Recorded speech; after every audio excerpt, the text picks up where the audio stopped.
Assalamualaikum warahmatullahi wabarakatuh. Apa kabar anak-anak semua? Mudah-mudahan selalu dalam keadaan sehat walafiat. Amin. Pada kesempatan kali ini kita masih membahas bab 1, yaitu tentang percobaan sederhana. Yang kita bahas adalah teks laporan percobaan. Kali ini kita akan membahas bagaimana cara menyimpulkan informasi teks laporan percobaan. Nah, informasi dalam teks laporan percobaan dapat disimpulkan dengan langkah-langkah sebagai berikut. Yang pertama, pasti ya harus membaca. Baca dulu laporannya, baca dengan seksama. Kemudian catat setiap informasi yang ada di dalam laporan tersebut. Kita baca dengan seksama, kemudian dicatat. Nah, yang ketiga, berdasarkan informasi yang kita dapat tadi, simpulkan informasi dari laporan tersebut. Kita buat kesimpulannya apa yang kita sudah dapatkan. Kita lanjutkan saja ke struktur dan unsur kebahasaan teks laporan percobaan. Struktur itu bagian ya. Struktur adalah bagian. Jadi bagian dari teks laporan percobaan itu ada 4. Yang pertama, tujuan serta alat dan bahan. Karena laporan percobaan harus ada tujuannya. Tujuan dari laporan percobaan. Nah, tujuannya apa? Bukan tujuan secara umum dibuatnya teks laporan percobaan ya, tapi tujuan percobaan kali ini tujuannya untuk apa? Itu kemarin masih banyak yang salah dengan tujuannya. Tujuan percobaan dari teks percobaan laporan percobaan yang ada di LKS. Masih banyak yang salah, masih banyak yang jawab dengan tujuan secara umum dibuatnya teks laporan percobaan. Sedangkan di sini yang dimaksud adalah tujuan dari percobaan tersebut untuk apa? Kalau kemarin contohnya untuk mengetahui pertumbuhan perkembangan tanaman itu mendapat pengaruh, bisa dipengaruhi oleh faktor eksternal, itu yang kemarin. Kemudian juga ada alat dan bahan. Alat bahan apa saja yang digunakan dalam percobaan tersebut. Yang kedua, bagiannya adalah langkah-langkah, step by step atau langkah-langkahnya. Yang pertama harus apa, yang kedua harus apa, itu dijelaskan secara urut. Kalau percobaan langkah-langkahnya tidak urut, ya gagal. Jadi kalau langkah-langkah harus dijelaskan secara terperinci dan urut, tidak boleh salah. Kemudian yang ketiga, hasil. Ya, hasil ini memaparkan tentang hasil percobaan. Ya, hasilnya bisa berupa pembahasan secara panjang ataupun bisa berupa tabel data. Sedangkan yang terakhir adalah simpulan. Nah, simpulan ini dibuat dari mana? Dari hasil. Dari hasil yang kita dapat, kita bisa menyimpulkan. Bagaimana kesimpulannya? Misalnya contohnya yang kemarin, faktor eksternal tanaman kacang hijau sudah disajikan data. Nah, kesimpulannya bagaimana?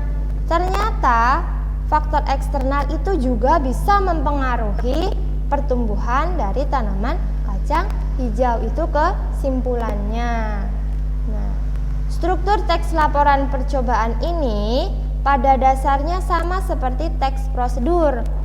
Hanya saja ada perbedaan pada hasil dan simpulan, di mana hasil dan simpulan tidak ditemukan pada teks prosedur sama seperti yang terdapat pada teks laporan percobaan. Jadi teks prosedur itu cara-cara membuat sesuatu biasanya. Ya, cara membuat sesuatu itu teks prosedur. Jadi tidak ada hasil dan simpulan. Biasanya hanya tujuan, alat bahan dan langkah-langkah. Karena hasilnya bisa tidak sama. Hasilnya bisa saja tidak sama kalau dalam teks prosedur. Jadi perbedaannya di situ ya antara teks laporan percobaan dan teks prosedur. Bedanya adalah pada hasil dan simpulan.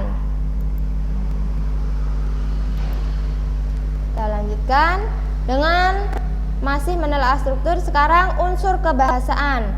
Unsur kebahasaan teks laporan percobaan. Yang pertama menggunakan sinonim dan antonim. Siapa yang belum tahu antara sinonim dan antonim itu perbedaannya apa?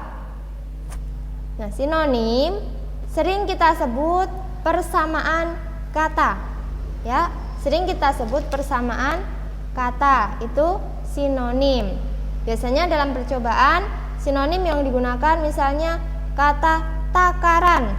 Takaran itu sama dengan dosis, ya, sama maknanya, sama maksudnya, itu sinonim. Kemudian antonim adalah lawan kata. Siang dengan malam itu lawan kata. Pagi dengan sore itu lawan kata. Ya. Kemudian laki dengan perempuan itu lawan kata. Tua, muda lawan kata. Kalau dalam IPA mencair, membeku itu lawan kata. Kemudian ada juga menguap dan menyublim. Nah, istilah itu pernah dengar? Itulah antonim, lawan kata. Kemudian yang kedua menggunakan kalimat kompleks. Apa sih kalimat kompleks? Kalimat kompleks adalah kalimat majemuk bertingkat. Jadi ada dua kalimat yang digabungkan. Biasanya penggabungan kalimat itu disertai dengan tanda hubung, kata hubung atau konjungsi. Kalimat kompleks pasti disatukan dua kalimat yang digabungkan menjadi satu menggunakan konjungsi. Kemudian yang D, keempat, menggunakan istilah teknis. Istilah teknis yaitu kata yang memiliki arti khusus dalam bidang